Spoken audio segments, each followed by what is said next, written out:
Now what I want to talk about are tools that you can use. I want to teach you 2 tools that you can use to achieve that flow state that's in between distraction and overwhelm, okay? That flow state, that peak performance state that we all like to get into. That's when we're really, really productive. The first one I'm going to teach you is called expanding peripheral vision.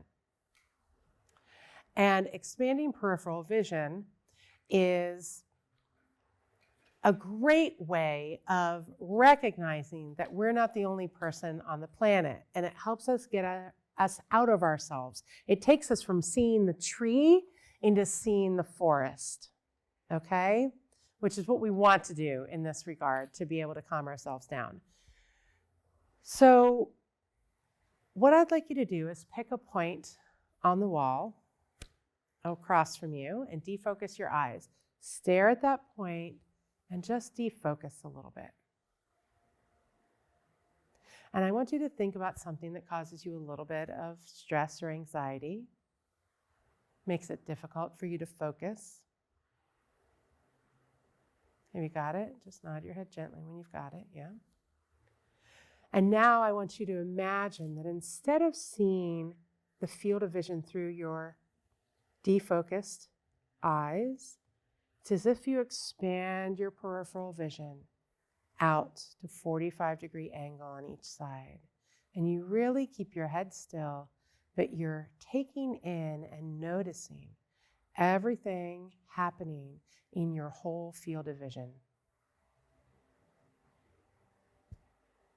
Take a deep breath in, and on the exhalation, expand that peripheral vision out even further to 180 degrees, out to the sides of you. I can see my fingers on either side of me as I move them. You can do this with your hands too if you'd like.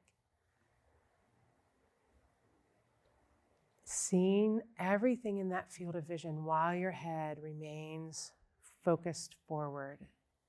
You can take in everything in your surroundings. And notice how your body feels different and how the issue that you brought to mind at the beginning seems to be fading away into the distance, maybe becoming gray or fuzzy or more distant. And imagine continuing to expand your peripheral vision.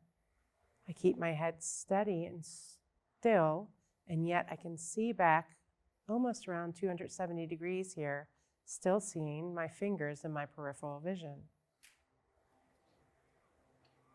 And if you have shoulder or neck problems, you don't have to move your arms. You can just imagine seeing back behind you to either side. Deep breaths in. And now imagine something we can't do with our arms. Imagining expanding peripheral vision all the way behind us in 360 degrees, like an owl who can see in all directions, imagining what is behind you and to the sides of you in your rear view mirror.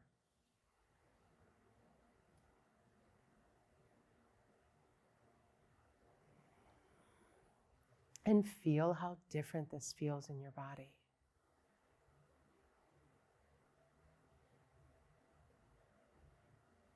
As you continue breathing deeply, now bring your attention back to that 270 degrees. Seeing your fingertips, head still, breathing deeply in and out. Always through your nose. And bringing it back around to 180 degrees. And back to 45 degrees at angles on each side. 90-degree angle perhaps. And then back to center, back to that point of focus with your defocused eyes. And feel how good that feels. Good. That does feel good, doesn't it? Sometimes I like to do this one. I usually do it 360 degrees, like I just did. It reminds me, though, of in elementary school, they used to show the "You Are Here" videos, the the films, do you remember? And they would show a person standing on a street corner or something, and then they'd pull the camera out, and you'd see them standing in their whole state. They'd pull the camera out further, and then it's as if you're an astronaut looking at the whole Earth, and then they'd pull it out further, and you'd see the whole universe. That I kind of think of that sometimes too when I'm expanding peripheral vision. It's getting out of my own way and realizing how much more there is and how much else is going on, and then bringing myself back into my own body and feeling like it's all okay. It's all good. All is well.